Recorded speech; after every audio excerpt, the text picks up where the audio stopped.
Le Bauhaus est édifié en un peu plus d'1 an. C'est un délai très court. Il faut donner des gages d'excellence.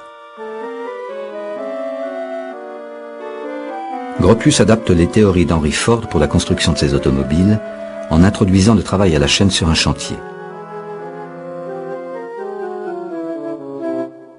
En 1926, le rêve américain de Gropius trouve à Dessau un accomplissement. D'emblée, le bâtiment du Bauhaus devient l'une des œuvres architecturales européennes les plus filmées et commentées.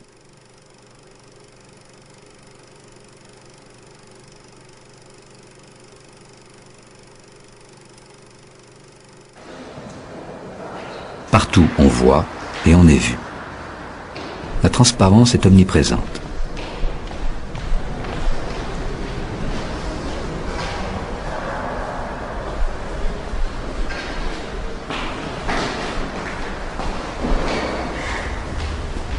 Le Bauhaus offre-t-il vraiment un espace de liberté, ou bien est-il un lieu d'oppression, où toute intimité serait bannie, le collectif primant radicalement sur le privé? Gropius, en tout cas, depuis le pont qu'il a investi, peut, comme un contremaître, surveiller l'ensemble de son entreprise.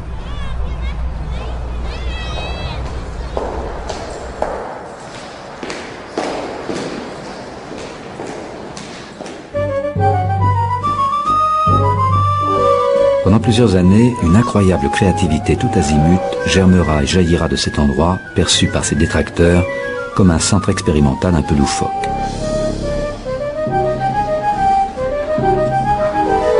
Mais a-t-on jamais vu édifice plus rigoureux, voire un peu rigide, pour contenir une telle énergie?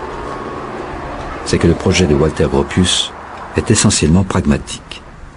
Il peut démontrer aux industriels à quel point ses idées sont rationnelles.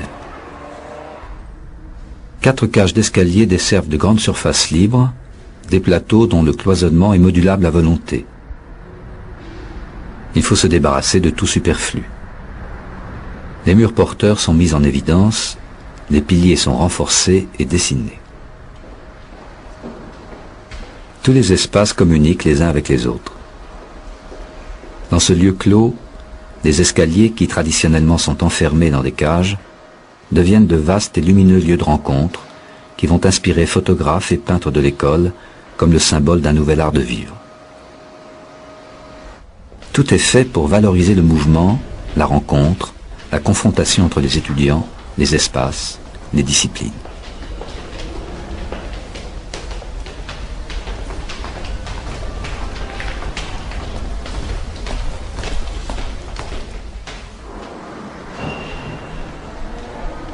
Le théâtre du Bauhaus, pièce majeure de l'ensemble, n'est pas un espace clos.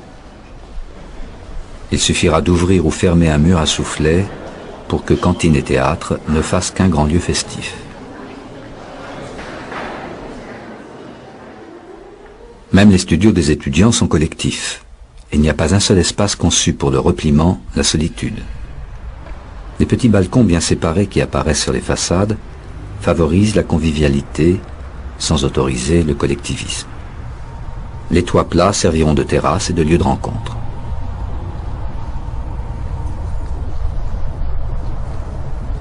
On pouvait vivre au Bauhaus sans avoir besoin d'en sortir, racontera un élève. Pour aller voir un ami, il suffisait de sortir de son balcon et de siffler, dit un autre. Comme une ville, le Bauhaus devient un lieu qui se suffirait à lui-même.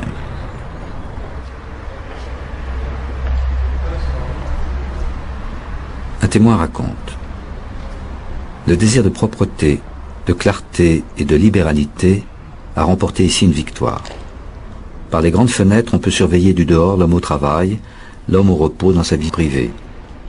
Chaque chose montre sa construction, aucun boulon n'est caché, aucune ciselure n'est dissimulée, on voit quel matériau brut a été employé. On est fortement tenté d'estimer moralement cette sincérité. Rudolf Arnheim. Ce qui habituellement est caché doit se voir. Gropius revendique l'aspect industriel des radiateurs et les valorise.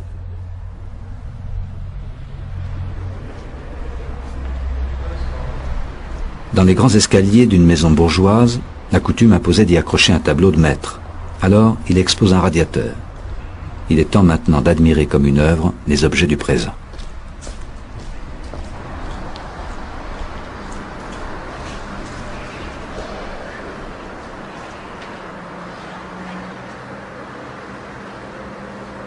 Mais nous sommes dans un pays vaincu et appauvri. L'intendance ne suit pas toujours. Gropius doit se débrouiller avec les moyens du bord, et certains mécanismes rappellent plus l'Europe du siècle passé que l'idéal américain.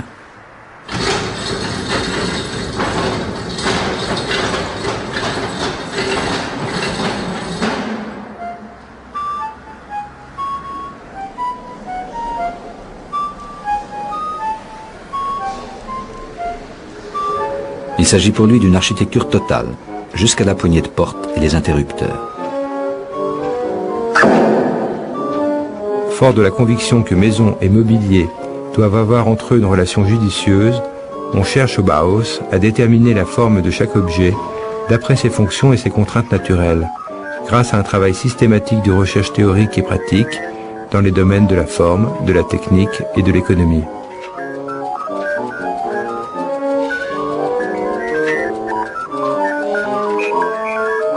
La décoration intérieure est conçue et construite par les élèves du Bauhaus.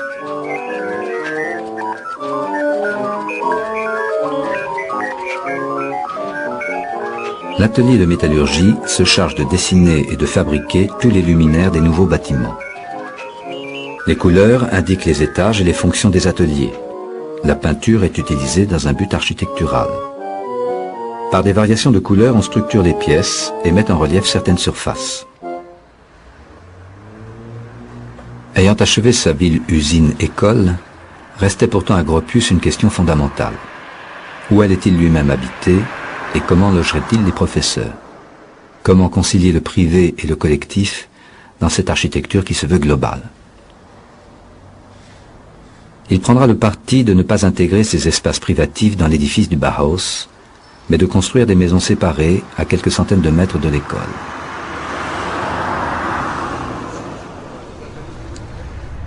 Paul Klee, Vassili Kandinsky et tous les professeurs, ceux qu'on appelle ici les maîtres, seront mis légèrement en retrait, confortés dans leur position de maître. Ces maisons reprendront les techniques architecturales de l'édifice principal, mais joueront aussi leur partition en solo.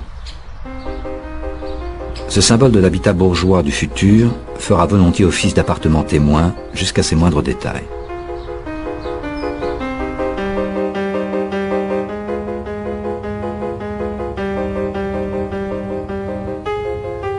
Une sorte de film publicitaire vantera à la fois les mérites des objets réalisés par les élèves ou les professeurs du Bauhaus et les vertus de l'habitat individuel de demain.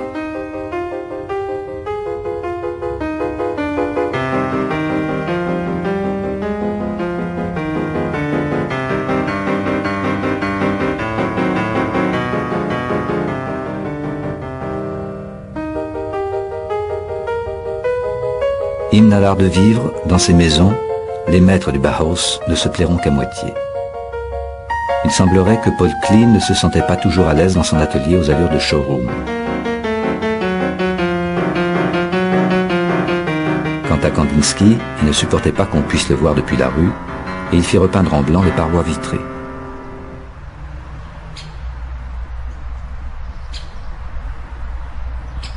En même temps, la blancheur monacale de ces maisons voulues par l'architecte perturbait l'artiste peintre, qui fit tout repeindre en 170 nuances différentes.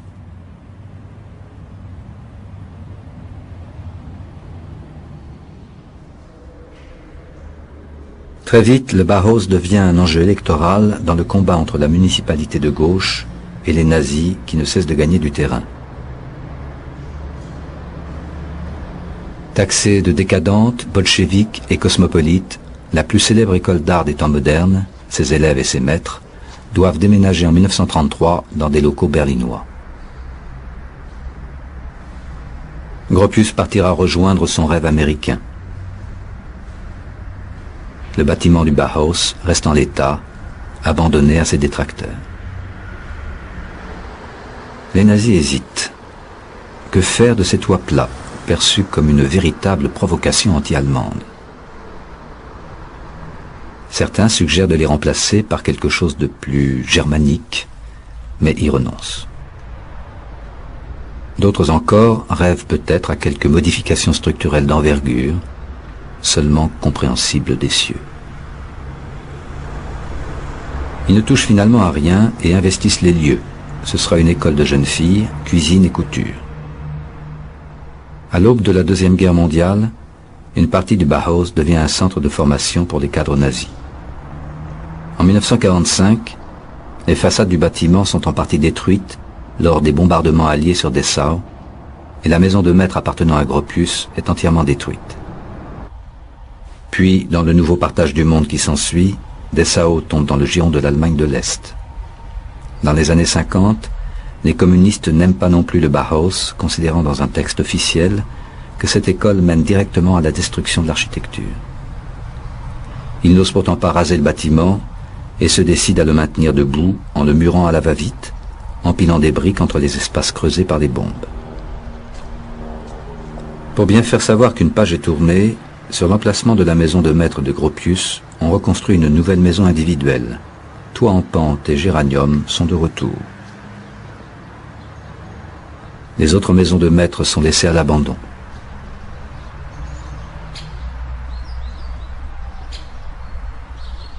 Mort aux États-Unis en 1969, Gropius y aura connu la gloire, transformant radicalement le cours de l'architecture américaine.